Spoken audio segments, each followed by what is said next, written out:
ವಾಸುದೇವಾಯ ಹರಯೇ ಪರಮಾತ್ಮನೇ ಪ್ರಣತಕ್ಲೇಶನಾಶಾಯ ಗೋವಿಂದಾಯ ನಮೋ ನಮಃ. ಇವತ್ತು ಅಹಿಂಸೆಯ ಕುರಿತು ಸ್ವಲ್ಪ ಚಿಂತನೆಯನ್ನು ಮಾಡೋಣಂತೆ. ಅದರಲ್ಲಿಯೂ ವಿಶೇಷವಾಗಿ ಪೂಜ್ಯ ಸ್ವಾಮಿ ಚಿನ್ಮಯಾನಂದರು ಈ 3 ಕಾರ್ಡಿನಲ್ ವ್ಯಾಲ್ಯೂಸ್ಗಳ ಬಗ್ಗೆ ಯಾವ ರೀತಿ ವಿವರಿಸಿದ್ರು ಅನ್ನೋದನ್ನು ನೋಡೋಣ. ಭಗವದ್ಗೀತೆಯಲ್ಲೂ ಕೂಡ ನೇರವಾಗಿ ಅಹಿಂಸೆ ಶಬ್ದವನ್ನು 2 ಕಡೆ ಶ್ರೀಕೃಷ್ಣ ಉಪಯೋಗಿಸಿದ್ದಾನೆ. 13ನೇ ಅಧ್ಯಾಯದಲ್ಲಿ ಅಮಾನಿತ್ವಂ ಅದಂಬಿತ್ವಂ ಅಹಿಂಸಾ ಶಾಂತಿ ರಾಜ್ಯವಂ ಅಂತ ಪ್ರಾರಂಭಿಸುತ್ತಾ 20 ಮಾನವೀಯ ಮೌಲ್ಯಗಳನ್ನು ಭಗವಂತ ಕೊಡ್ತಾನೆ. ಅದರಲ್ಲಿ ಅಹಿಂಸಾ ಒಂದು. ಮತ್ತೆ 16ನೇ ಅಧ್ಯಾಯದಲ್ಲಿ ದೇವಾಸುರ ಸಂಪದ್ ವಿಭಾಗ ಯೋಗ ಅಥವಾ ದೈವಾಸುರ ಸಂಪದ್ ವಿಭಾಗ ಯೋಗದಲ್ಲಿ ದೈವಿ ಗುಣಗಳಿರುವವರು ಯಾರಿರ್ತಾರೆ ಅಂತಹ ವ್ಯಕ್ತಿತ್ವ, ಅವರಲ್ಲಿ ಕೂಡ ಅಹಿಂಸೆಯನ್ನ 2ನೇ ಶ್ಲೋಕದಲ್ಲಿ ಶ್ರೀಕೃಷ್ಣ ಹೇಳ್ತಾನೆ. ಅಂದ್ರೆ 3 ಶ್ಲೋಕಗಳಲ್ಲಿ ಸುಮಾರು 26 ಮೌಲ್ಯಗಳನ್ನ ಶ್ರೀಕೃಷ್ಣ ಅಲ್ಲಿ ಹೇಳ್ತಾನೆ. ಅಭಯಂ ಸತ್ವ ಸಂಶುದ್ಧಿ ಜ್ಞಾನಯೋಗ ವ್ಯವಸ್ಥಿತಿ ದಾನಂ ದಮಶ್ಚ ಯಜ್ಞಶ್ಚ ಸ್ವಾಧ್ಯಾಯ ಸ್ತಪಾರ್ಜವಂ. ಮತ್ತೆ ಅಹಿಂಸಾ ಸತ್ಯಂ ಅಕ್ರೋಧ, ಅಹಿಂಸೆ ಸತ್ಯ ಅಕ್ರೋಧ ತ್ಯಾಗ ಶಾಂತಿರಪೈಶುನಂ ಇತ್ಯಾದಿಯಾಗಿ. ಆದರೆ ಆ ಶಬ್ದವೇ ಅದೇ ಶಬ್ದ ಆಗ್ಬೇಕಂತಿಲ್ಲ. ಬೇರೆ ಎಷ್ಟೋ ಕಡೆಯಲ್ಲಿ ದಯೆ ದಯಾಭೂತೇಶು ಅಂತ, ಇನ್ನೊಂದು ಕಡೆಯಲ್ಲಿ ಅಧ್ಯಾತ್ಮದಲ್ಲಿ ನಾವು ಬೆಳೆದಂತೆ ಸರ್ವಭೂತ ಹಿತೇ ರತಾಹ, ಎಲ್ಲ ಪ್ರಾಣಿಗಳ ಕಡೆಯಲ್ಲೂ ಎಲ್ಲ ಮನುಷ್ಯರ ಕಡೆಯಲ್ಲೂ ಕೂಡ ಆ ದಿಕ್ಕಿನಲ್ಲೂ ಕೂಡ ನಾವು ಒಳ್ಳೆಯ ವಿಚಾರವನ್ನು ಇಟ್ಕೊಂಡಿರ್ತೀವಿ. ಅವರಿಗೆ ಹಿತವಾದದ್ದನ್ನು ಮಾಡ್ಲಿಕ್ಕೆ ಹೋಗ್ತೀವಿ ಹೊರತು ಅವರ ಮನೆಗೆ ಬೆಂಕಿ ಹಾಕಲಿಕ್ಕೆ ಹೋಗೋದಿಲ್ಲ ಅನ್ನುವ ಅರ್ಥ ಅಲ್ಲಿಂದ ಹೊರಹೊಮ್ಮುತ್ತೆ. ಸ್ವಾಮಿ ಚಿನ್ಮಯಾನಂದರು ಸತ್ಯ ಅಹಿಂಸಾ ಮತ್ತು ಬ್ರಹ್ಮಚರ್ಯವನ್ನ ಬುದ್ಧಿ ಮನಸ್ಸು ಮತ್ತೆ ಶರೀರಕ್ಕೆ ಅನ್ವಯಿಸುವ ಹಾಗೆ ವಿವರಿಸಿ ಹೇಳಿದರು. ಆದ್ದರಿಂದ ಸತ್ಯವು ಬೌದ್ಧಿಕ ಮಟ್ಟದಲ್ಲಿ ಇಂಟೆಲೆಕ್ಚುವಲ್ ಆನೆಸ್ಟಿ ಹೇಳುವುದು ಸುಲಭ, ವಾಸ್ತವವಾಗಿ ನಮ್ಮ ಬದುಕಿನಲ್ಲಿ ಬರೋದು ಸಾಧು ಸನ್ಯಾಸಿಗಳಿಗೂ ಕೂಡ ಕಷ್ಟ ಅನ್ಬೋದು. ಯಾಕಂದ್ರೆ ಕೆಲವೊಮ್ಮೆ ನಾವು ಸರಳವಾದ ಭಾಷೆಯಲ್ಲಿ ಹೇಳ್ತೀವಲ್ಲ, ಉಪ್ಪು ಖಾರ ತಿಂದ ಕೂಡಲೇ ಈ ದೇಹದಲ್ಲಿ ಕೆಲವೆಲ್ಲ ದೋಷಗಳು ಒಳಗೆ, ಉಪ್ಪು ಖಾರ ತಿಂದ ದೇಹ ನಮ್ಮದು ಕೂಡ ಅಂತ ಕೆಲವರು ಒಪ್ಪಿಕೊಳ್ತಾರೆ ಏನಾದ್ರು ಹೆಚ್ಚು ಕಡಿಮೆ ಆದಾಗ. ಅಂತೂ ಈ ಒಂದು ಮನುಷ್ಯನ ಬದುಕು ಬಹಳ ಅಪಾಯಕರವಾದದ್ದು. ಕಠೋಪನಿಷತ್ತಲ್ಲಿ ಹೇಳುವ ಹಾಗೆ ಒಂದು ಕ್ಷೌರಿಕನ ರೇಸರ್ನ ಅಂಚಿನ ಮೇಲೆ ನಡೆದ ಹಾಗೆ, ಅಥವಾ ಕ್ಷೌರಿಕನ ಕ್ಷುರ ಅಂದ್ರೆ ರೇಸರ್, ಕ್ಷುರಸ್ಯ ಧಾರ ನಿಹಿತ ದುರತ್ಯಯ ಅಂತ ವಾಕ್ಯ ಬರುತ್ತೆ ಕಠೋಪನಿಷತ್ತಲ್ಲಿ. ಒಂದು ಬಹಳ ಶಾರ್ಪ್ ಆಗಿರುವಂತಹ ರೇಸರ್ ತಗೊಂಡು ನಾವು ಗಡ್ಡ ತೆಗೆಯುವಾಗ ಸ್ವಲ್ಪ ಹೆಚ್ಚು ಕಡಿಮೆ ಆದರೆ ರಕ್ತ ಬಂದ್ಬಿಡುತ್ತೆ, ಹೆಚ್ಚು ಕಡಿಮೆ ಆದರೆ ಇನ್ನಷ್ಟು ಹೆಚ್ಚು ತೊಂದರೆ. ಆ ರೇಸರ್ಸ್ ಎಡ್ಜ್ ಎಕ್ಸಾಂಪಲ್ ಕೊಡ್ತದೆ ಕಠೋಪನಿಷತ್. ಆದ್ರಿಂದ ಈ ಸತ್ಯವು 100ಕ್ಕೆ 100 ಸತ್ಯದ ಪಾಲನೆ ಬರೇ ಮಾತಿನಲ್ಲಿ ಮಾತ್ರ ಅಲ್ಲ, ನಮ್ಮ ನಡೆಯಲ್ಲಿ ಏನನ್ನು ನಾವು ನಂಬಿದ್ದೇವೆಯೋ, ಏನನ್ನು ಬೇರೆಯವರಿಗೆ ಉಪದೇಶ ಮಾಡ್ತೀವಿಯೋ ಸುಲಭವಾಗಿ, ಅದನ್ನು ನಾವೇ ಆಚರಿಸುವುದಂದ್ರೆ ಅಷ್ಟು ಸುಲಭ ಇಲ್ಲ.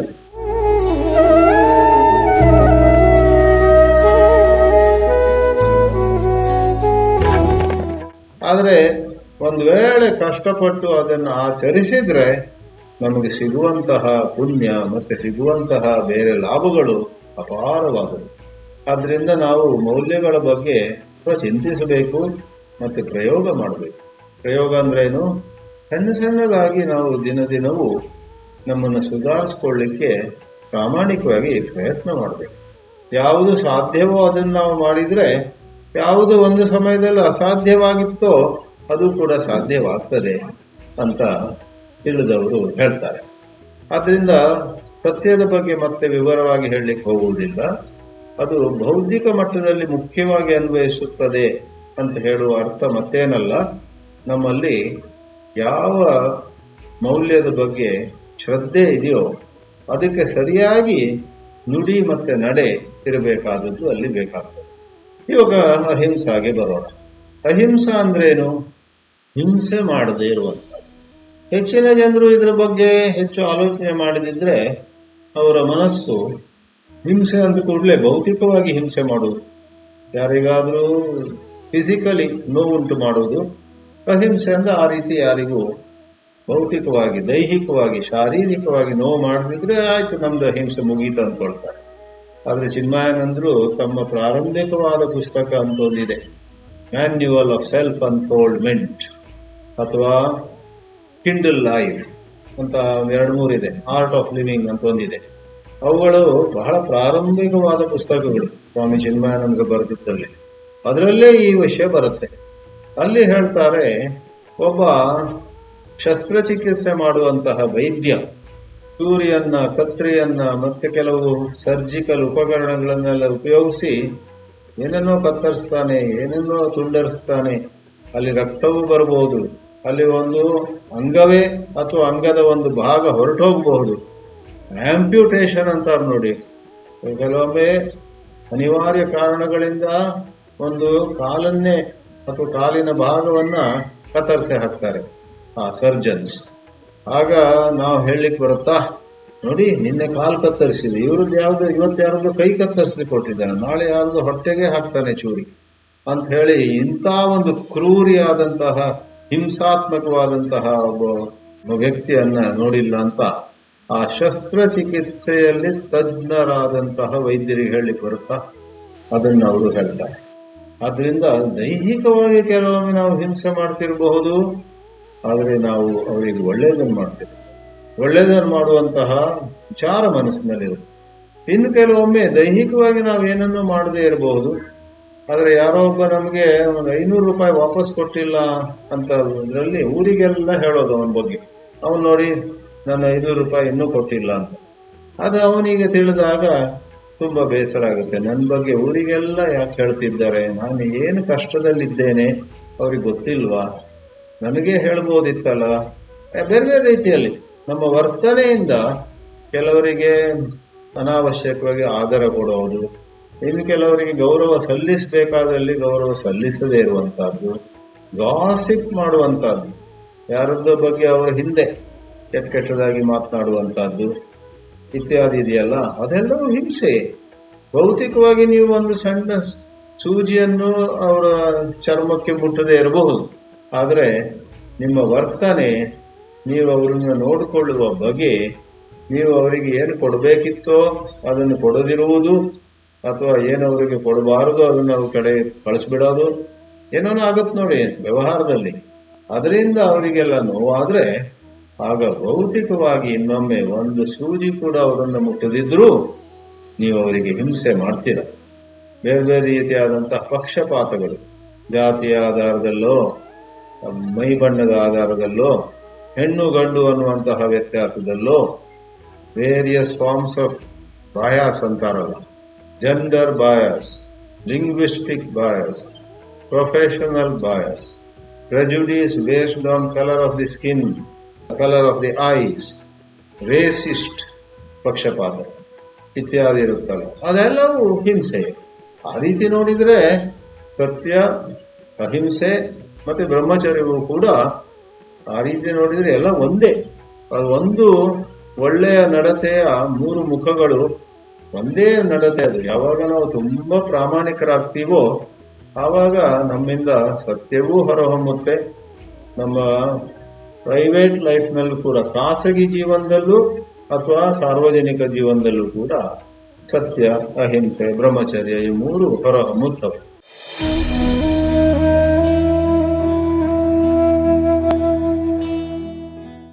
ಈ ಸ್ವಾಮೀಜಿಯವರು ಚಿನ್ಮಯಾನಂದರು ಮುಖ್ಯವಾಗಿ ಸತ್ಯವು ಬೌದ್ಧಿಕದಲ್ಲಿ ಹೆಚ್ಚಿದ್ರೆ, ಅಹಿಂಸೆಯು ಮುಖ್ಯವಾಗಿ ಮಾನಸ ಮಟ್ಟದಲ್ಲಿ, ಮಾನಸ ಸ್ತರದಲ್ಲಿ, ಮಾನಸ ವಲಯದಲ್ಲಿ, in the sphere of the emotional mind ಅಂತ ಯಾಕೆ ಹೇಳ್ತಾರೆ? ಇನ್ನೊಬ್ಬರಿಗೆ ಹಿಂಸೆ ಆಗುವುದು ವಿಶೇಷವಾಗಿ ಭಾವನಾತ್ಮಕವಾಗಿ, ಅವರ ಭಾವನೆಗೆ ನೋವಾಗುತ್ತೆ. ಕೆಲವೊಮ್ಮೆ ಈ ಸರ್ಜರಿ ಉದಾಹರಣೆ ಕೊಟ್ಟೆ ನಾನು. ರಕ್ತ ಬಂತು, ಒಂದು ಅಂಗವನ್ನೇ ಕತ್ತರಿಸಿದ್ರು, ಆದರೂ ಕೂಡ ಮತ್ತೆ ಅವನು ಎನೆಸ್ಥೀಸಿಯಾದಿಂದ ಹೊರಬಂದಾಗ ಆ ರೋಗಿ ಎಲ್ಲವೂ ಸರಿಯಾಗಿ ನಡೀತು, ಎಲ್ಲವೂ ಚಂದವಾಗಿ ನಡೀತು, ಯಶಸ್ವಿ ಆಯಿತು ಶಸ್ತ್ರಚಿಕಿತ್ಸೆ ಅಂತ ತಿಳ್ಕೊಂಡಾಗ ಆನಂದದಿಂದ ಡಾಕ್ಟ್ರಿಗೆ ಕೃತಜ್ಞತೆ ಹೇಳಬಹುದು. ಅವನ ಭಾವನೆಗೆ ನೋವಾಗುವುದಕ್ಕಿಂತ ಅವನ ಭಾವನೆಗೆ ಹಿತ ಅನಿಸುತ್ತೆ. ಅವನ ಭಾವಾತ್ಮಕವಾದಂತಹ ವ್ಯಕ್ತಿತ್ವಕ್ಕೆ ಅದೆಷ್ಟೋ ಹಿತ ಅನಿಸುತ್ತೆ. ಡಾಕ್ಟ್ರೇ, ನಿಮ್ಮ ಹತ್ರ ಬಂದದ್ದು ಒಳ್ಳೇದಾಯ್ತು, ಒಳ್ಳೆ ರೀತಿ ನೀವು ಮಾಡಿಕೊಡ್ತೀವಿ ಅಂತ. ಆದರೆ ಬೇರೊಂದು ಕಡೆಯಲ್ಲಿ ನಾವು ಅವನನ್ನು ಮುಟ್ಟದೇ ಇರಬಹುದು ಭೌತಿಕವಾಗಿ ಅಥವಾ ಶಾರೀರಿಕವಾಗಿ, ಆದರೆ ನಾವು ಮಾತಾಡಿದ ಮಾತು ಅವು ಎದುರೋ ಅಥವಾ ಹಿಂದೋ ಅಥವಾ ಕೆಲವು ಮಾಡಿದ ಕೃತಿಗಳಿಂದ ಅವರಿಗೆ ಎಷ್ಟು ನೋವಾಗುತ್ತಂದ್ರೆ ಭಾವನಾತ್ಮಕವಾಗಿ ಅವರು ತಮ್ಮ ಬಗ್ಗೆ ಬಹಳ ಕಳಪೆ ಭಾವನೆಯನ್ನು ಇವರು ಹೀಗೆಲ್ಲ ಹೇಳಿಬಿಟ್ರು. ಈಗ ನನಗೆ I feel so low, I feel so small ನಾವು ಇವರು ಈ ಥರ ಮಾತಾಡಿದ್ರಿಂದ ಅಂತೇಳಿ ಒಬ್ರಿಗೆ ಅನಿಸ್ತದೆ. ಆಗ ಅವರಿಗೆ ಹಿಂಸೆ ಆಯಿತು. ಅದರಲ್ಲಿ ವಿಶೇಷವಾಗಿ ಸುಳ್ಳಾಗಿ ಅಥವಾ ಆಧಾರವಿಲ್ಲದೆ ಅಥವಾ ಸರಿಯಾಗಿ ವೆರಿಫೈ ಮಾಡದೆ ನಾವೇನೇನೋ ಮಾತಾಡಿಬಿಟ್ರೆ ಅದ್ರ ಬಗ್ಗೆ ಅದು ನಿಜವಾಗ್ಲೂ ಅಕ್ಷಮ್ಯವಾದಂತಹ ಹಿಂಸೆ ಆಗುತ್ತೆ. ಆದ್ರಿಂದ ಯಾವುದು ಹೃದಯಕ್ಕೆ ನೋವನ್ನುಂಟು ಮಾಡುತ್ತೋ, ಚರ್ಮಕ್ಕೋ, ಮೂಗಿಗೋ, ಕಿವಿಗೋ, ಹೊಟ್ಟೆಗೋ, ಕಾಲಿಗೋ, ಕೈಗೋ ಅದು ಬೇರೆ. ಶಸ್ತ್ರದಿಂದ, ಅಸ್ತ್ರದಿಂದ, ಚೂರಿಯಿಂದ ಅಥವಾ ಸೂಜಿಯಿಂದ ಇದೆಲ್ಲ. ಕೆಲವೊಮ್ಮೆ ಈ ಚಿತ್ರಹಿಂಸೆ ಅಂತ ಮಾಡ್ತಾರೆ ಕೆಲವು ಸಂದರ್ಭದಲ್ಲಿ, ಟಾರ್ಚರ್. ಆವಾಗ ಏನೆಲ್ಲ ಮಾಡ್ತಾರಂತೆ ನಾವು ಕೇಳ್ತೀವಿ. ಆ ಪೊಲೀಸ್ ಅಧಿಕಾರಿಯೋ ಮತ್ತೊಬ್ಬ ಯಾರೋ ಸಿಗರೇಟ್ ಸೇರ್ತಾ ಇರ್ತಾನೆ, ಆಮೇಲೆ ಆ ಸಿಗರೇಟ್ ಬಟ್ಟನ್ನೇ ಇವ್ರ ತೋಳಿಗೆ ಮುಟ್ಟೋದು ಅಥವಾ ಇವ್ರ ಕೆನ್ನೆಗೆ ಮುಟ್ಟೋದು. ಹಾಗೆಯೇ ಯಾವ ತರ ಅವರಿಗೆ ಚರ್ಮ ಸುಡುತ್ತೆ. ಅದು ಶಾರೀರಿಕವಾದ ಹಿಂಸೆ. ಆ ಪ್ರಕಾರ ಮಾಡದೇ ಇದ್ರೂ ಕೂಡ ನಮ್ಮ ನಡತೆಯಿಂದ ಅಥವಾ ನಮ್ಮ ನುಡಿಯಿಂದ ಇನ್ನೊಬ್ಬರಿಗೆ ತುಂಬಾ ನೋವಾದ್ರೆ ಮತ್ತು ನಾವು ಹೇಳಿದ್ರಲ್ಲಿ ಸತ್ಯವಿಲ್ಲದಿದ್ರೆ ಆಗ ಅದು ಅನ್ಯಾಯವಾದದಿಲ್ವೇ? ಆದ್ರಿಂದ ಹೃದಯಕ್ಕೆ ಸಂಬಂಧಪಟ್ಟದ್ದು, ಭಾವನಾತ್ಮಕವಾದ ಮನಸ್ಸಿಗೆ ಸಂಬಂಧಪಟ್ಟದ್ದು ಅಹಿಂಸೆ ಅನ್ನುವಂತಹ ಮೌಲ್ಯ ಅಂತ ಚಿನ್ಮಯಾನಂದರು ಹೇಳಿದ್ದು ಬಹಳ ಸರಿಯಾದ ಮಾತು ಅಂತ ನಾವು ಹೇಳಬೇಕಾಗುತ್ತೆ. ಆದ್ರಿಂದ ಹಿಂದಿನ ಕಾಲದಿಂದಲೂ ಕೂಡ ಅಹಿಂಸೆಯ ಬಗ್ಗೆ ಎಲ್ಲಾ ಧರ್ಮಗಳಲ್ಲೂ ಕೂಡ, ಅದು ಹಿಂದೂ ಧರ್ಮವಿರಲಿ, ಬೌದ್ಧ ಧರ್ಮ ಇರಲಿ, ಜೈನ ಧರ್ಮ ಇರಲಿ, ಈಸಾಯಿ ಧರ್ಮ, ಕ್ರೈಸ್ತ ಧರ್ಮ ಇರಲಿ ಮತ್ತು ಇಸ್ಲಾಂನಲ್ಲೂ ಕೆಲವು ಕಡೆ, ಕುರಾನ್ನಲ್ಲಿ ಕೆಲವು ಕಡೆಗಳಲ್ಲಿ ಹೇಳಿದೆ ಅಂತ ನಾವು ಇಸ್ಲಾಂ ಓದಿಲ್ಲ. ಎಲ್ಲಾ ಧರ್ಮಗಳಲ್ಲೂ ಕೂಡ ದಯೆಯನ್ನ ಸಾರಿದ್ದಾರೆ. ವೀರಶೈವ ಲಿಂಗಾಯತ ಸಾಹಿತ್ಯದಲ್ಲೆಲ್ಲ ಪ್ರಸಿದ್ಧವಾದ ವಾಕ್ಯಗಳು ಇವೆ. ದಯೆಯೇ ಧರ್ಮದ ಮೂಲವಯ್ಯ, ದಯವಿಲ್ಲದ ಧರ್ಮ ಅದಾವುದಯ್ಯ ಅಂತ ಮಾತುಗಳೆಲ್ಲ ಇವೆ. ಹೀಗೆ ಮಾತು ಮಾತ್ರ ಅಲ್ಲ, ಸಾಹಿತ್ಯ ಮಾತ್ರ ಅಲ್ಲ, ಬಹಳ ಗಂಭೀರವಾದ ಕ್ಲಿಷ್ಟವಾದ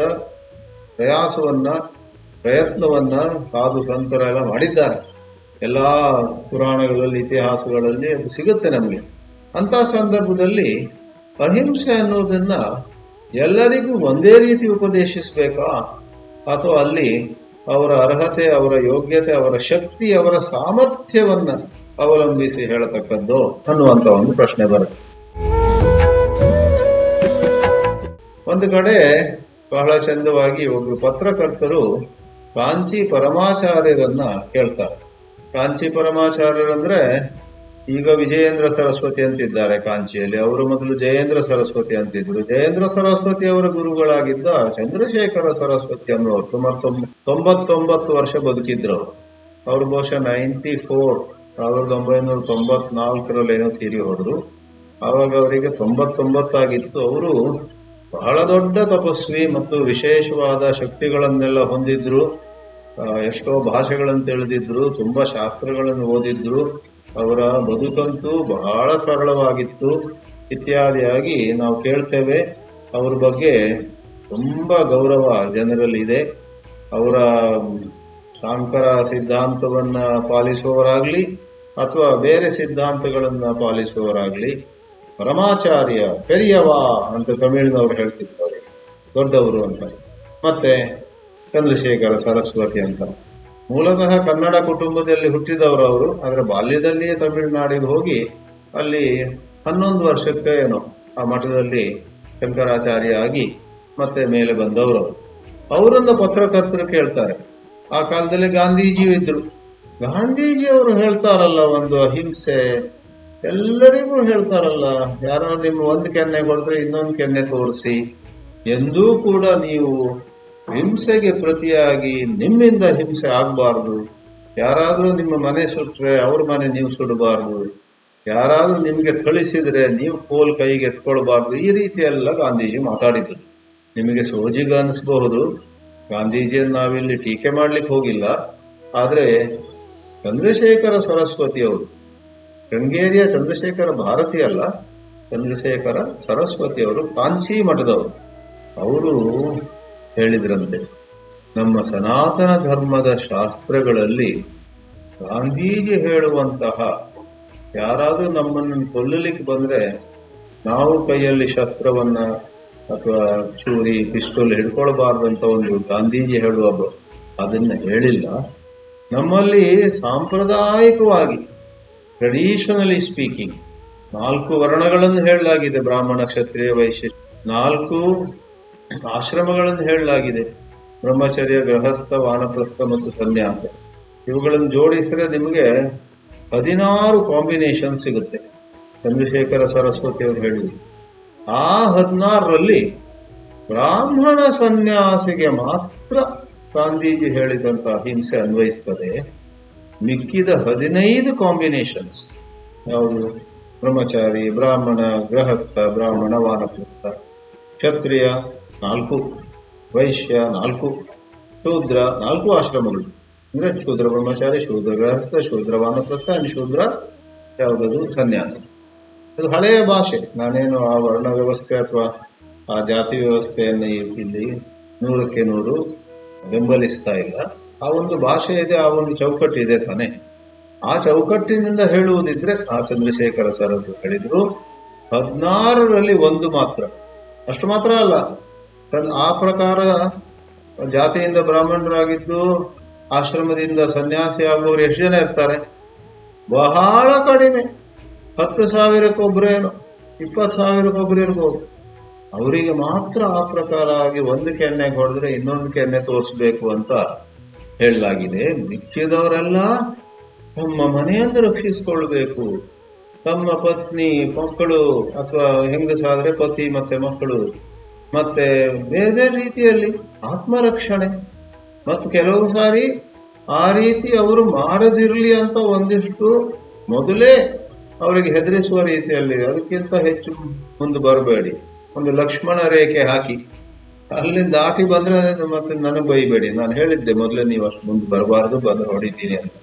ಆ ಪ್ರಕಾರ ಎಲ್ಲ ಆಗುವಂತ. ಸೈನ್ಯದಲ್ಲಿರುವವರು, ಪೊಲೀಸ್ ಕೆಲಸದಲ್ಲಿರುವವರು, ಸೆಕ್ಯೂರಿಟಿ ಗಾರ್ಡ್ಸ್ ಅಂತ ಇರುವವರು, ನೀವು ಯಾವುದೋ ಒಂದು ಸಂಸ್ಥೆ ಕಟ್ಟಿದ್ದೀರಾ, 2 ಸೆಕ್ಯೂರಿಟಿ ಗಾರ್ಡ್ ರಕ್ಷಕರನ್ನಲ್ಲಿ ಇಟ್ಟಿದ್ದೀರಿ. ರಾತ್ರಿ ಹೊತ್ತಿಗೆ ಒಂದಿಷ್ಟು ಕಳ್ಳರು ಕೋಲ್ ಇಟ್ಕೊಂಡ್ ಬರ್ತಾರೆ. ಆ ಸೆಕ್ಯೂರಿಟಿ ಗಾರ್ಡ್ ಅದೇ ದಿವಸ ಗಾಂಧಿ ಸಾಹಿತ್ಯವನ್ನು ಓದಿದ್ದ ಅಂತ ಇಟ್ಕೊಳ್ಳಿ. ಅವ್ರು ಬಂದು ಕೋಲ್ ಇಟ್ಕೊಂಡು ಬಂದಾಗ, ನೋಡಿ ಹಾಗೆಲ್ಲ ಮಾಡಬೇಡಿ, ಅವ್ರು ಕೋಲ್ ಇಟ್ಕೊಂಡು ಇವರಿಗೆ ಹೊಡೆದು ಒಳಗೋಗ್ತಾರೆ. ಅಯ್ಯೋ ನಾನೇನ್ ಮಾಡ್ಲಿ, ರಾಮ ರಾಮ ಅಂತ ದೇವರ ಹೆಸರು ಹೇಳ್ಕೊಂಡು ನಿಲ್ಲಿಕ್ಕಾಗತ್ತಾ? ಸೆಕ್ಯೂರಿಟಿ ಗಾರ್ಡ್ಸ್ ಅವರು ಆ ರೀತಿ ಬಂದಂತ ಕಳ್ಳರು ಹಿಂದೆ ಹೋಗಿ ಅವರಿಗೆ ಹೊಡಿಬೇಕು, ಅವರನ್ನು ಓಡಿಸ್ಬೇಕು. ಅವರಿಗೆ ನೋವಾದ್ರೂ ಚಿಂತೆ ಇಲ್ಲ.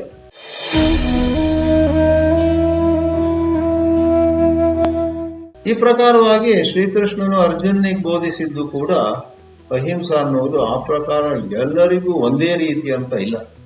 ನಮ್ಮ ಶಾಸ್ತ್ರದಲ್ಲಿ ಆ ಪ್ರಕಾರ ಅಧಿಕಾರ ಭೇದ. ನೀವು ಎಷ್ಟರ ಮಟ್ಟಿಗೆ ವಿಕಸಿತರಾಗಿದ್ದೀರೋ ಅಷ್ಟರ ಮಟ್ಟಿಗೆ ಈ ಅಹಿಂಸೆಯನ್ನ ಪಾಲಿಸುವಂತಹ ವಿಧಾನಗಳು ಬದಲಾಗ್ತವೆ. ಆ ಬ್ರಾಹ್ಮಣ ಸನ್ಯಾಸಿ ಅಂತ ಅವ್ರು ಹೇಳಿದ್ರಲ್ಲ, ಅದರಲ್ಲಿ ಜಾತಿಗಿಂತ ಹೆಚ್ಚಾಗಿ ಅಥವಾ ಬಟ್ಟೆಯ ಬಣ್ಣಕ್ಕಿಂತ ಹೆಚ್ಚಾಗಿ, ಕಾವಿ ಬಟ್ಟೆ ಹುಟ್ಟವರ ಅಂತ, ಕಾವಿ ಬಟ್ಟೆಯೋ ಬಿಳಿ ಬಟ್ಟೆಯೋ ಹಳದಿ ಬಟ್ಟೆ ಇನ್ನೊಂದು ಬಣ್ಣದ ಬಟ್ಟೆ ಏನೇ ಇರಲಿ, ಅದಕ್ಕಿಂತ ಹೆಚ್ಚಾಗಿ ಒಳಗಿನ ಒಂದು ವಿಕಾಸ. ಯಾರಾದ್ರೂ ಒಬ್ರು, ಅದು ಯಾವ ಜಾತಿಯಲ್ಲೇ ಹುಟ್ಟಿರ್ಲಿ, ಯಾರಾದ್ರೂ ಒಬ್ರು ಗೃಹಸ್ಥರಾಗಿರ್ಲಿ ಸನ್ಯಾಸಿ ಆಗಿರ್ಲಿ, ಅವರ ಮನಸ್ಸು ಎಷ್ಟೊಂದು ಬೆಳೆದಿದೆ ಅಂತ ಹೇಳಿದ್ರೆ, ಅವರಿಗೆ ಎಲ್ಲರಲ್ಲೂ ತನ್ನನ್ನೇ ನೋಡುವ ಶಕ್ತಿ, ತನ್ನಲ್ಲಿಯೇ ಎಲ್ಲವರನ್ನು ನೋಡುವಂತಹ ಸಾಮರ್ಥ್ಯ ಬಹಳ ಸ್ವಾಭಾವಿಕವಾಗಿ ಬರ್ತಾ ಇದೆ ಇತ್ತೀಚೆಗೆ ಅಂತ ಇಟ್ಕೊಳ್ಳೋಣ. ಅಂತವರಿಗೆ ಶಾಸ್ತ್ರ ಹೇಳಿದೆ. ಹೌದು, ಯೇಸು ಕ್ರಿಸ್ತನು ಕೂಡ ಬೈಬಲ್ ಅಲ್ಲಿ ಹೇಳಿದ್ನಂತೆ, ಸರ್ಮನ್ ಆನ್ ದಿ ಮೌಂಟ್ ಅಂತ ಒಂದು ಗುಡ್ಡದ ಮೇಲಿಂದ ಉಪದೇಶ ಅಂತ ಒಂದು ಭಾಗ ಇದೆ. ಅದರ ಪ್ರಕಾರ ಹಾಗೆ ಒಬ್ರು ಒಂದು ಕೆನ್ನೆಗೆ ಹೊಡೆದ್ರೆ ಅವರಿಗೆ ತಿರುಗಿ ಹೊಡೆಯುವ ಬದಲು ಇನ್ನೊಂದು ಕೆನ್ನೆ ತೋರಿಸ್ಬೇಕು ಅಂತ. ಆದರೆ ಪರಮಾಚಾರ್ಯರು ಕಾಂಚಿ ಚಂದ್ರಶೇಖರ ಸರಸ್ವತಿ ಅವರು ಅದು ಸತ್ಯ, ಆದರೆ 100ರಲ್ಲಿ ಒಬ್ಬರಿಗೆ ಅನ್ವಯಿಸುವಂತಹದ್ದು. ಮಿಕ್ಕಿದವರು ಹಾಗೆ ಮಾಡಿದ್ರೆ ಸಮಾಜ ಫಜೀತಿಯಲ್ಲಿ ಹೋಗುತ್ತೆ, ಸಮಾಜಕ್ಕೆ ತುಂಬಾ ತೊಂದರೆ ಆಗ್ತಾ ಇದೆ. ಅವರವರು ತಮ್ಮ ಅಧಿಕಾರದ ಪ್ರಕಾರ ರಾಜನಾದವರು, ಕ್ಷತ್ರಿಯರಾದವರು, ರಕ್ಷಕರಾದವರು ಮತ್ತು ನಾವೆಲ್ಲರೂ ಕೂಡ ನಮ್ಮ ಒಂದು ರಕ್ಷಣೆಗೋಸ್ಕರ, ಆತ್ಮರಕ್ಷಣೆಗೋಸ್ಕರ ಹಿಂಸೆಯನ್ನು ಮಾಡಬೇಕಾಗ್ತದೆ ಅಂತ ಒಂದು ಅಭಿಪ್ರಾಯವನ್ನು ಕೊಟ್ಟಿದ್ದಾರೆ. ಆದರೂ ಕೂಡ ಈ ಕಾಲದಲ್ಲಿ ಅಹಿಂಸೆ ಅನ್ನುವ ಒಂದು ವಿಷಯದ ಬಗ್ಗೆ ತುಂಬಾ ಗೊಂದಲ ಇದೆ. ಅಹಿಂಸೆಯನ್ನ ವಿಚಾರ ಮಾಡಿದ್ದಾರೆ ಚಿಂತಕರೆಲ್ಲರೂ ಕೂಡ. ನಾನು ಹೈದರಾಬಾದಲ್ಲಿ ಕೆಲವು ವರ್ಷದ ಹಿಂದಿದ್ದಾಗ ಒಂದು ಉಪನ್ಯಾಸವನ್ನು ಕೇಳಿದೆ, ಅಹಿಂಸಾ ಸಿಲ್ಕ್ ಅನ್ನೋದ್ರ ಬಗ್ಗೆ. ಅಲ್ಲಿವರೆಗೆ ನಾನು ಅಹಿಂಸಾ ಸಿಲ್ಕ್ ಅಂತ ಒಂದು ಎಕ್ಸ್ಪ್ರೆಷನ್, ಅಭಿವ್ಯಕ್ತಿಯನ್ನು ಕೇಳೇ ಇರಲಿಲ್ಲ. ಏನಪ್ಪಾ ಇದು ಅಹಿಂಸಾ ಸಿಲ್ಕ್ ಅಂತ ಕೂತ್ಕೊಂಡು ಕೇಳಿದೆ. ಯಾರೋ ಒಬ್ರು ಬಂದಿದ್ರು, ಗೆಸ್ಟ್ ಲೆಕ್ಚರರ್ ಇದ್ದು ಕೃಷ್ಣಮೂರ್ತಿ ಸಂಸ್ಥೆಯಲ್ಲಿ. ಅವರು ಹೇಳಿದ್ರು, ನೋಡಿ, ಈ ರೇಷ್ಮೆಯನ್ನ ಪಡೆಯಬೇಕಾದ್ರೆ ಆ ರೇಷ್ಮೆ ಹುಳುಗಳನ್ನೆಲ್ಲ ಜೀವಂತವಾಗಿ ಬೇಯಿಸ್ತಾರೆ, ಅವುಗಳ ಸತ್ತೋಗ್ತವೆ. ಆಮೇಲೆ ಅವುಗಳ ಸುತ್ತಿ ಇರುವಂತಹ ಕೊಕೂನ್ನಲ್ಲಿರುವಂತಹ ರೇಷ್ಮೆ ದಾರಗಳನ್ನ ಪ್ರತ್ಯೇಕಿಸಿ ಅದರಿಂದ ರೇಷ್ಮೆ ಬರುತ್ತೆ. ಅದಕ್ಕೋಸ್ಕರ ಆ ರೇಷ್ಮೆ ಹುಳುಗಳನ್ನ ನಿರ್ದಯವಾಗಿ ನೀವು ಕೊಲ್ತಿರಲ್ಲ ಅಂತ ಹೇಳಿ ಯಾರೋ ಒಬ್ಬರಿಗೆ ಅಹಿಂಸಾ ಸಿಲ್ಕ್ ಅಂತ ಶುರು ಮಾಡಿ. ಅದರಲ್ಲಿ ಆ ರೇಷ್ಮೆ ಹುಳುವನ್ನು ಕೊಳ್ಳೋದಿಲ್ಲ, ಅದು ಹೊರಗೆ ಬಂದ ನಂತರ, ಅದು ಹೊರಗೆ ಬಂದು ಮುಂದೆ ಹೋಗುತ್ತೆ, ಅದು ಏನೋ ಆಗುತ್ತೆ. ಆ ರೇಷ್ಮೆ ಹುಳು ಆ ಕೊಕೂನ್ನಿಂದ ಹೊರಗೆ ಬಂದು ಹೊರಟೋದ ನಂತರ ಆಮೇಲೆ ಆ ದಾರಗಳೆಲ್ಲ ಅವಾಗ ತುಂಡು ತುಂಡಾಗಿರ್ತವೆ. ಅದನ್ನ ಯಾವುದೋ ಒಂದು ಪ್ರಾಸೆಸ್ ಮೂಲಕ ಜೋಡಿಸಿ ಅದರಲ್ಲಿ ಅಹಿಂಸಾ ಸಿಲ್ಕ್ ಅಂತ, ಅದರಲ್ಲಿ ಸೀರೆ, ಅದರಲ್ಲಿ ಕೆಲವುದೆಲ್ಲ ಮಾಡ್ತಾರೆ. ಅದರ ಗುಣಮಟ್ಟ, ಅದರ ಫ್ಯಾಬ್ರಿಕ್ಕಿನ ಒಂದು ಕ್ವಾಲಿಟಿ ಅಷ್ಟು ಚೆನ್ನಾಗಿರೋದಿಲ್ವಂತೆ. ಆದರೆ ಅದು ಕೆಲವರೆಲ್ಲ ತಗೊಳ್ತಾರೆ. ಈ ಪ್ರಕಾರವಾಗಿ ಅಹಿಂಸೆಯ ಬಗ್ಗೆ ತುಂಬಾ ಚಿಂತನೆ ಇದೆ.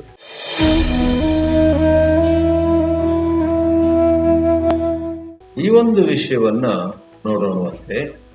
ಅಹಿಂಸೆ ಅಂದ್ರೆ ಏನು? ಭಗವದ್ಗೀತೆಯಲ್ಲಿಯೇ 13ನೇ ಅಧ್ಯಾಯ ಮತ್ತು 16ನೇ ಅಧ್ಯಾಯ ಹೇಳಿದೆ. 17ನೇ ಅಧ್ಯಾಯದ 14ನೇ ಶ್ಲೋಕದಲ್ಲಿ ದ್ವೇಯದ್ವಿಜ ಗುರು ಪ್ರಾಜ್ಞ ಪೂಜನಂ ಶೌಚಮಾರ್ಜವಂ ಬ್ರಹ್ಮಚರ್ಯಂ ಅಹಿಂಸಾಚ ಶಾರೀರಂ ತಪೋಚ್ಯತೆ ಅನುದ್ವೇಗಕರಂ ವಾಕ್ಯಂ. ನಾವು ಮಾತಾಡುವಾಗ ಅನಾವಶ್ಯಕವಾಗಿ ಯಾರಿಗೂ ಬೇಸರ ಪಡಿಸದೆ, ಕೆಲವೊಮ್ಮೆ ಅವಶ್ಯಕತೆ ಇದ್ರೆ ಅದು ಬೇರೆ ಪ್ರಶ್ನೆ, ಅನಾವಶ್ಯಕವಾಗಿ ಅದನ್ನ ನೀವು ಶಾಂತವಾಗಿ, ಚಂದವಾಗಿ, ಸೌಮ್ಯವಾಗಿ, ಮಧುರವಾಗಿ, ಮೃದುವಾಗಿ ಹೇಳ್ಬೋದಿತ್ತು. ಅದು ಬಿಟ್ಕೊಂಡು ಅವ್ರನ್ನ ಹೆದರಿಸೋ ರೀತಿ ಹೇಳೋದು ಅದು ತಪ್ಪು. ಹಾಗೆ ಮಾಡದೇನೆ ಆದಷ್ಟು ಮಟ್ಟಿಗೆ ಒಳ್ಳೆ ರೀತಿಯಲ್ಲಿ ಮಾತಾಡುವ ಇದ್ರೆ ಅದು ಒಂದು ವಾಂಗ್ಮಯವಾದ ತಪಸ್ಸು. ಈಗ ನಾನು ಮುಖ್ಯವಾಗಿ 17ನೇ ಅಧ್ಯಾಯದಿಂದ ಹೇಳಲಿಕ್ಕೆ ಹೊರಟಿರೋದು ಆ ತಪಸ್ಸು ಅನ್ನುವ 3 ಬಗೆಗಳು ಅಂತ ಹೇಳಿದ್ನಲ್ಲ. 3ನೇದು ಯಾವುದು? ಮಾನಸಂ ತಪಃ, ಶಾರೀರಂ ತಪಃ, ವಾಂಗ್ಮಯಂ ತಪಃ, ಮಾನಸಂ ತಪಃ. ಕಿಂ ತತ್ ಮಾನಸಂ ತಪಃ? ಮಾನಸ ತಪಸ್ಸಂದ್ರೇನು? ಮನ ಪ್ರಸಾದ ಸೌಮ್ಯತ್ವಂ ಮೌನಮಾತ್ಮ ವಿನಿಗ್ರಹ ಭಾವ ಸಂಶುದ್ಧಿರಿತ್ಯೇತತ್ ತಪೋ ಮಾನಸ ಮುಚ್ಯತೆ ಅಂತ ಭಗವಂತ ಹೇಳ್ತಾರೆ. 17ನೇ ಅಧ್ಯಾಯ 16ನೇ ಶ್ಲೋಕ. ಇದರಲ್ಲಿ ಪ್ರತಿಯೊಂದರ ಬಗ್ಗೆಯೂ ಹೇಳಲಿಕ್ಕೆ ಬಹಳಷ್ಟಿದೆ. ಆದ್ರೆ ಭಾವ ಸಂಶುದ್ಧಿ, ನಮ್ಮಲ್ಲಿ ಇತರರ ಬಗ್ಗೆ, ನಮ್ಮ ಬಗ್ಗೆನೆ, ಪ್ರಾಣಿ ಪಕ್ಷಿಗಳ ಬಗ್ಗೆ ಎಲ್ಲಾ ಕಡೆಯಲ್ಲೂ ಒಂದು ವೇಳೆ ನಮ್ಮ ಭಾವನೆ ಶುದ್ಧವಾಗಿದ್ರೆ ಅದು ನಮ್ಮ ಹೃದಯಕ್ಕೆ ಗೊತ್ತು. ಯಾವಾಗ ನಾವು ನಮ್ಮೊಳಗೆ ಒಂದು ವಿರೋಧವನ್ನು ಇಟ್ಕೊಂಡಿರ್ತೀವಿ, ಕಾಂಟ್ರಡಿಕ್ಷನ್, ಇನ್ಯಾರಿಗಾರು ಉಪದೇಶ ಮಾಡುವಾಗ ಅಯ್ಯೋ ಆ ಥರ ಎಲ್ಲ ಮಾತಾಡಬೇಡಿ ಅಂತ, ಮಾರ್ನಿಸ ನಾವೇ ಆ ಥರ ಮಾತಾಡಿದ್ರೆ ಆಮೇಲೆ ಸಮಾಜದಲ್ಲಿ ಗೌರವಾನ್ವಿತವಾಗಿರ್ತೀವಿ ನಾವು. ಆದ್ರೆ ಒಳಗೊಳಗೆ ಭಾವ ಅಂದ್ರೆ ಒಳಗಿರುವ ಭಾವನೆ, ಒಳಗೊಳಗ ಯಾರ ಬಗ್ಗೆನೋ ಹಲ್ ಕಡಿತಾ ಇರ್ತೀವಿ, ಇನ್ಯಾರ ಬಗ್ಗೆನೂ ತುಂಬಾ ರಾಗ, ತುಂಬಾ ಪ್ರೀತಿ, ತುಂಬಾ ಪ್ರೇಮ. ಅವ್ರು ಹೇಳು ಅಂದ್ರೆ ಹೇಳ್ತೀವಿ, ಅವ್ರು ಕೂಡು ಅಂದ್ರೆ ಕೂಡ್ತೀವಿ. ಈ ಪ್ರಕಾರವಾಗಿ ನಮ್ಮ ಭಾವನೆ ಎಲ್ಲರ ಕಡೆ ಚಂದವಾಗಿರುವುದಿಲ್ಲ, ಅಲ್ಲಿ ಕೆಲವು ಅಶುದ್ಧಿಗಳಿರ್ತವೆ. ಭಾವ ಸಂಶುದ್ಧಿ ಅಂತ ಮಾನಸಂ ತಪಃ ಅಂತ ಹೇಳಿರುವಂಥದ್ರಲ್ಲಿ ಒಂದು ಕಾಂಪೋನೆಂಟ್, ಅದು ಅಹಿಂಸೆ ಮುಖ್ಯ ಲಕ್ಷಣ ಅಂತೂ ನಾನು ಹೇಳಬಲ್ಲೆ.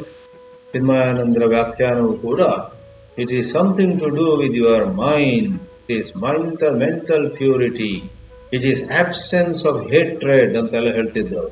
ಎಲ್ಲಿ ದ್ವೇಷ ಇಲ್ವೋ, ಮಾಂಸಾಹಾರಿಗಳು ಕೂಡ ಪ್ರಾಣಿ ಪಕ್ಷಿಗಳು ಯಾರೋ ಮೀನು ತಿಂತಾರೆ, ಮೊಟ್ಟೆ ತಿಂತಾರೆ, ಬೇರೆ ಯಾವುದೋ ಮಾಂಸ ತಿಂತಾರೆ, ಅವರಿಗೆ ಪ್ರಾಣಿಗಳ ಬಗ್ಗೆ ದ್ವೇಷ ಏನಿಲ್ಲ. ಆದ್ರೆ ಅವರು ಹುಟ್ಟಿನಿಂದ ಆ ಒಂದು ಆಹಾರ ವ್ಯವಸ್ಥೆಯಲ್ಲಿ ಅವರಲ್ಲಿ ಭಾವ ಸಂಶುದ್ಧಿ ಇದೆ. ಕೆಲವರು ತಾವಾಗಿಯೇ ಬದಲಾಯಿಸುವುದು ಇದೆ. ಮಾಂಸಾಹಾರಿಗಳು ಸಸ್ಯಾಹಾರಿಗಳಾಗ್ತಾರೆ, ಕೆಲವು ಸಸ್ಯಾಹಾರಿಗಳು ಮಾಂಸಾಹಾರಿಗಳಾಗ್ತಾರೆ. ಈ ಕಾಲದಲ್ಲಿ ಎಲ್ಲವೂ ಆಗುತ್ತೆ. ಇವಾಗ ಬಾಹ್ಯವಾಗಿ ಅವರು ಮೀನು ತಿಂತಾರಂತ ಅಂತ ನೋಡುವುದಕ್ಕಿಂತ ಅವರ ಭಾವ ಹೇಗಿದೆ, ಭಾವನೆಗಳು ಹೇಗಿವೆ, ಅವರಿಗೆ ಪ್ರಾಣಿಗಳ ಬಗ್ಗೆ ಆಗಲಿ, ಪಕ್ಷಿಗಳ ಬಗ್ಗೆ ಆಗಲಿ, ಮನುಷ್ಯರ ಬಗ್ಗೆ ಆಗಲಿ, ನೆರೆಹೊರೆಯವರ ಬಗ್ಗೆ ಆಗಲಿ, ಇನ್ನೊಂದು ದೇಶದವ್ರ ಬಗ್ಗೆ ಆಗಲಿ, ಯಾರ ಬಗ್ಗೆ ಆದ್ರೂ ಅವರಿಗೆ ದ್ವೇಷ ಇದೆಯೋ, ಹಾಳಾಗಿ ಹೋಗ್ಲಿ, ಅವ್ರ ಮನೆ ಸುಟ್ಟು ಹೋಗ್ಲಿ, ಅವ್ರಿಗೆ ಇದಾಗ್ಲಿ, ಅವ್ರಿಗೆ ಅದಾಗ್ಲಿ ಅಂತ ಏನಾದ್ರು ಇದೆಯೋ? ಖಂಡಿತ ಇಲ್ಲ ಅಂತ ಆದ್ರೆ ಆಗ ಅವರಲ್ಲಿ ಅಹಿಂಸೆ ಇದೆ. ಆದಷ್ಟು ಮಟ್ಟಿಗೆ ನಾವು ಯಾರಿಗೂ ಕೂಡ ಅಹಿತವನ್ನ, ಕೆಟ್ಟದ್ದನ್ನ ಬಯಸದಿದ್ರೆ ಆಗ ನಮ್ಮಲ್ಲಿ ಅಹಿಂಸೆ ಇರುತ್ತೆ.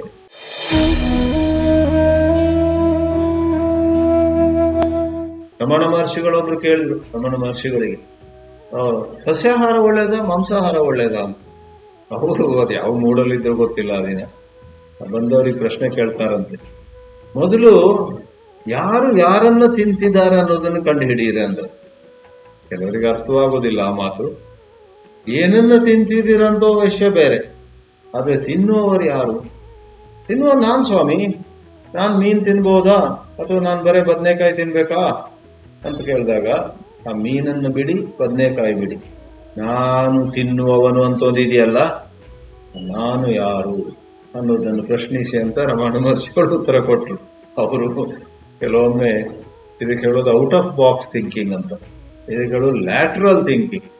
ಅದು ಎಸ್ಕೇಪಿಸಮ್ ಅಲ್ಲ. ಬೇರೆ ಯಾರು ಹಾಗೆ ಮಾಡಿದ್ರೆ ಅದು ಪಲಾಯನವಾದ ಅಂತ ನೀವು ಹೇಳ್ಬೋದು. ಆದರೆ ಇಲ್ಲಿ ಖಂಡಿತವಾಗಿ ಅದು ಪಲಾಯನವಲ್ಲ. ಆದರೆ ಅವರು ಈ ವಿಷಯದ ಬಗ್ಗೆ ಚೆನ್ನಾಗಿ ಅರಿತುಕೊಂಡು ವಿವಾದಾಸ್ಪದವಾದ ಈ ಬಗೆಯಿಂದ ನೋಡುವುದು, ಆ ದೃಷ್ಟಿಯಿಂದ ನೋಡುವುದು, ಅದನ್ನೆಲ್ಲ ತಗೊಂಡು ಸಮಯ ಹಾಳು ಮಾಡದೆ ನಮ್ಮನ್ನ ಒಂದು ಮೇಲಿನ ಮಟ್ಟಕ್ಕೆ ಎತ್ಕೊಂಡು ಹೋಗ್ತಾ ಇದ್ದಾರೆ. ಅನಾವಶ್ಯಕವಾಗಿ ಇನ್ನೊಂದು ಆಹಾರ ಪದ್ಧತಿ ಇರತಕ್ಕಂತಹ, ಇನ್ನೊಂದು ಆಹಾರದ ಒಂದು ವ್ಯವಸ್ಥೆಯಲ್ಲಿರ್ತಕ್ಕಂಥವ್ರನ್ನ ನೀವು ಮೇಲು ಅಥವಾ ಕೀಳು ಅಂತ ಭಾವಿಸಬೇಡಿ. ನಿಮ್ಮನ್ನು ಕೂಡ ಯಾವುದೋ ಒಂದು ಆಹಾರ, ನಾವು ಇಂಥ ಆಹಾರ ತಿನ್ನುವವರಂತ ಮೇಲು ಅಂತ ಭಾವಿಸಬೇಡಿ, ಕೀಳು ಅಂತ ಭಾವಿಸಬೇಡಿ. ಅದು ಅಷ್ಟೊಂದು ಮುಖ್ಯವಲ್ಲ, ಅದು ಗೌಣ. It is secondary, may have some place in the whole scheme of things, but don't give your food habit undue importance ಅಂತ ಒಂದು ಬೋಧನೆ ಇದೆ. ಆಹಾರದ ಬಗ್ಗೆ ಎಷ್ಟೆಲ್ಲ ಬೋಧನೆಗಳಿವೆ, ಎಷ್ಟೆಲ್ಲ ವಿಚಾರ ಇದೆ, ಎಷ್ಟೆಲ್ಲ ಸಾಹಿತ್ಯ ಇದೆ. ಅಹಿಂಸೆ ಮತ್ತೇನಿಲ್ಲ, ಭಾವ ಸಂಶುದ್ಧಿ. ಯಾರ ಬಗ್ಗೆಯೂ ನಮಗೆ ದ್ವೇಷ ಇಲ್ಲದಿರುವುದು ಅಹಿಂಸೆ. ಆ ಸೆಕ್ಯೂರಿಟಿ ಗಾರ್ಡ್ ಕಳ್ಳ ಬಂದಾಗ ಅವನಿಗೆ ಕೋಲ್ ಹಿಡ್ಕೊಂಡು ಬೆದರಿಸಿ ಓಡಿಸ್ತಾನೆ. ಅವನನ್ನು ಓಡಿಸ್ಬೇಕಾದ್ರೆ 2 ಪೆಟ್ಟು ಕೊಡ್ಬೋದು. ಆದ್ರೆ ಆ ಸೆಕ್ಯೂರಿಟಿ ಗಾರ್ಡ್ ನಾಳೆ ಕೇಳಿ, ಅವನಿಗೆ ನೀನು ಹೊಡೆದಿಯಲ್ಲ, ಓಡಿಸಿದೆಯಲ್ಲ ಆ ಕಳ್ಳರನ್ನ, ಬಹಳ ಒಳ್ಳೇದು, ನಮ್ಮ ಸಂಸ್ಥೆಯನ್ನ, ನಮ್ಮ ಆಶ್ರಮವನ್ನ, ನಮ್ಮ ಮಠವನ್ನ, ನಮ್ಮ ಮನೆಯನ್ನ, ನಮ್ಮ ಶಿಕ್ಷಣ ಸಂಸ್ಥೆಯನ್ನ ರಕ್ಷಿಸಿದ್ದೀವಿ, ನೀವು ಒಳ್ಳೇದಪ್ಪ. ಆದ್ರೆ ನೀನು ಅದನ್ನು ದ್ವೇಷದಿಂದ ಮಾಡಿದ್ಯಾ? ಆಗ ಅವನು ನೋಡಿ, ನನಗೆ ಯಾರ ಬಗ್ಗೆ ದ್ವೇಷ ಇಲ್ಲ, ಅದು ಯಾರಂತೂ ಗೊತ್ತಿಲ್ಲ, ಅವನಿಗೆ ಯಾವ ವರ್ಗದವನು, ಯಾವ ಊರಿನವನು, ಯಾವ ಅದೇನು ಗೊತ್ತಿಲ್ಲ. ಆದ್ರೆ ಅವನು ಬಂದಿದ್ದು ನಮ್ಮ ಈ ಸಂಸ್ಥೆಯಲ್ಲಿ ಇರುವಂತಹ ಸಂಪತ್ತನ್ನು ದೋಚಲಿಕ್ಕೆ. ಚೆನ್ನಾಗಿ 2 ಕೊಟ್ಟೆ ಓಡಿಸಿಬಿಟ್ಟೆ, ಅಷ್ಟು ನನ್ನ ಕರ್ತವ್ಯ ಮಾಡಿದೆ ನಾನು.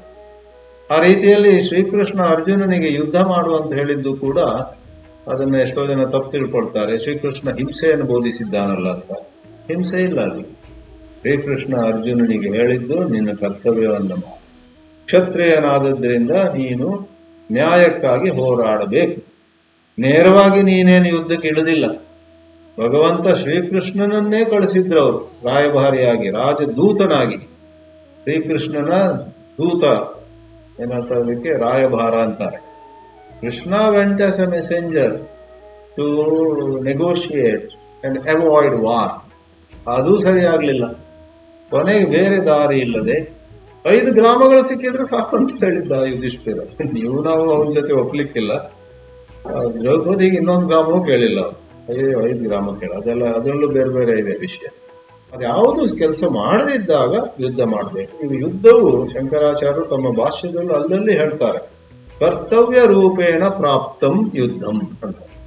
ಆ ಯುದ್ಧ ಸುಮ್ಮನೆ ಬಂದಿಲ್ಲ, ದ್ವೇಷದಿಂದ ಬಂದಿಲ್ಲ, ಸುಮ್ಮನೆ ಯಾರ ಮೇಲೆ ಆಕ್ರಮಣ ಮಾಡಕ್ ಹೋಗೋಣ ಅಂತ, ಅವ್ರ ಭೂಮಿಯನ್ನು ಕಬಳಿಸೋಣ ಅಂತ ಹಾಗೇನೂ ಬಂದಿಲ್ಲ.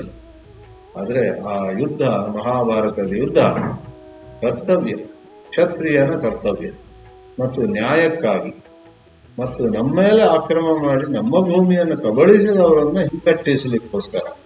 ಆ ತರ ಇದೆ ಅದು. ಆದ್ರೆ ಎಷ್ಟೋ ಮಂದಿ ನಿಮ್ಮ ಗೀತೆ ಹಿಂಸೆಯನ್ನು ಬೋಧಿಸುತ್ತೆ ಅಂತ. ಖಂಡಿತ ಇಲ್ಲ.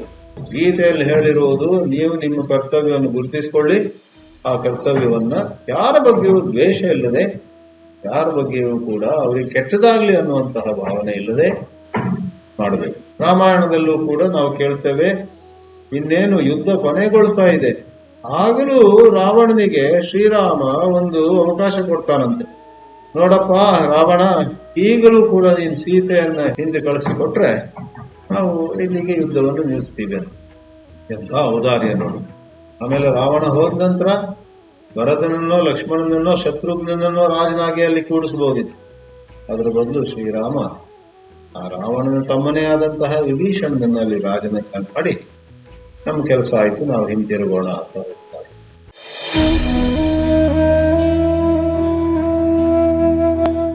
ಈ ಪ್ರಕಾರವಾಗಿ ಸ್ಪಷ್ಟವಾಗ್ತದೆ, ಸನಾತನ ಧರ್ಮದಲ್ಲಿ ದ್ವೇಷವನ್ನ, ಅನಾವಶ್ಯಕವಾದ ಹಿಂಸೆಯನ್ನ ಎಂದೂ ಬೋಧಿಸಿಲ್ಲ. ಆದ್ರೆ ನ್ಯಾಯಕ್ಕೋಸ್ಕರ ಕೆಲವೊಮ್ಮೆ ಹಿಂಸೆ ಮಾಡಬೇಕಾದ್ರೆ ಅದರಿಂದ ಅಂತಹ ಸ್ವಧರ್ಮ ಉಳ್ಳಂತವರು ಎಲ್ಲರೂ ಕೂಡ ಅದಕ್ಕೆ ಎದ್ದು ನಿಲ್ಬೇಕಾಗಿಲ್ಲ, ಅವರವರ ಕೆಲಸ ಮಾಡಲಿ. ಆದ್ರೆ ಕ್ಷತ್ರಿಯರು ಅದಕ್ಕೋಸ್ಕರ ಜೀವನವೆಲ್ಲ ಶಸ್ತ್ರಾಭ್ಯಾಸ, ಮತ್ತೊಂದು ಇನ್ನೊಂದು, ಈ ಕಾಲದಲ್ಲಿ ಅಡ್ವಾನ್ಸ್ಡ್ ವಾರ್ಫೇರ್, ನಾವು in the days to come warfare ಕೂಡ AI supported, artificial intelligent driven ಯುದ್ಧ ವಿದ್ಯೆ ಮುಂದೆ ಬರಲಿಕ್ಕಿದೆ. ಅದೇನೇ ಇರಲಿ, ಒಟ್ಟಾದ್ರೆ ತಮ್ಮ ಗುಣದಿಂದ, ಗುಣಕರ್ಮ ವಿಭಾಗಶಃ ಚಾತುರ್ವರ್ಣ್ಯಂ ಮಯಾ ಸೃಷ್ಟಂ ಗುಣಕರ್ಮ ವಿಭಾಗಶಃ ಅಂತ ಶ್ರೀಕೃಷ್ಣ ಹೇಳ್ತಾನಲ್ವೇ. ನಮ್ಮಲ್ಲಿ ಎಷ್ಟೋ ಮಂದಿಗೆ ಆ ಪ್ರಕಾರ ಗುಣ ಇದೆ, ಆ ಪ್ರಕಾರ ಕರ್ಮದಲ್ಲಿ ಇದ್ದೇವೆ ನಾವು. ಅಂಥವರು ಅನ್ಯಾಯವಾದಾಗ ಹಿಂಸೆಗೆ ಹಿಂಜರಿಯಬಾರದು ಅನ್ನುವುದೇ ಸನಾತನ ಧರ್ಮದ ಉಪದೇಶ. ಅದರಿಂದ ಈ ಪ್ರಕಾರವಾಗಿ ಒಂದಿಷ್ಟು ಚಿಂತನೆಯನ್ನು ಇವತ್ತು ಮಾಡಿದ್ದೀವಿ. ಭಗವಂತ ಶ್ರೀಕೃಷ್ಣ ನಮ್ಮೆಲ್ಲರಿಗೂ ಕೂಡ ನಮ್ಮ ಕರ್ತವ್ಯದ ಬಗ್ಗೆ ಸ್ಪಷ್ಟತೆಯನ್ನು ಕೊಡಲಿ, ಮತ್ತು ಅದಕ್ಕಿಂತ ಮುಖ್ಯವಾಗಿ ಆ ಚೆನ್ನಾಗಿ ತಿಳಿದು ಬಂದಂತಹ ಕರ್ತವ್ಯವನ್ನು ಪಾಲನೆ ಮಾಡುವಂತಹ ಶಕ್ತಿಯನ್ನ ಶ್ರೀಕೃಷ್ಣನೇ ಕೊಡಬೇಕು. ಇಲ್ವಾದ್ರೆ ನಾವು ಮತ್ತೆ ಮತ್ತೆ ತಪ್ಪಿ ಬೀಳುವವರಾಗಿರ್ತೀವಿ. ಆ ಭಗವಂತನ ಅನುಗ್ರಹ ಇದ್ರೆ ನಮಗೆ ಸ್ಪಷ್ಟತೆ ಬರುತ್ತೆ. ಅದಕ್ಕೆ ಪ್ರಜ್ಞೆ ಅಂತ ಹೇಳ್ತೇವೆ, ಅರಿವು. ಆ ಪ್ರಜ್ಞೆ ಬರುತ್ತೆ, ಇದು ನನ್ನ ಕರ್ತವ್ಯ, ಮತ್ತೆ ಅದನ್ನ ಪಾಲಿಸ್ಲಿಕ್ಕೆ ಶಕ್ತಿ, ಸಂಕಲ್ಪ, ಅಲುಗಾಡದೆ, ಹಿಂದೆ ಮುಂದೆ ನೋಡದೆ, ಯಾರು ಏನ್ ಹೇಳ್ತಾರೆ ಅಂತ ಅನಾವಶ್ಯಕವಾಗಿ ಭಯ ಪಡದೆ ಅದನ್ನ ಮಾಡುವಂತದ್ದು ಅಷ್ಟು ಸುಲಭ ಅಲ್ಲ. ಆದ್ರಿಂದ ವಿಚಾರ ಸ್ಪಷ್ಟತೆ ಮತ್ತು ಕರ್ತವ್ಯವನ್ನು ಮಾಡುವ ಶಕ್ತಿ ಎರಡೂ ಕೂಡ ಆ ಭಗವಂತ ನಮಗೆ ದಯಪಾಲಿಸಬೇಕು ಅಂತ ನಾವೆಲ್ಲರೂ ಪ್ರಾರ್ಥಿಸೋಣ. ಹರಿ ಓಂ.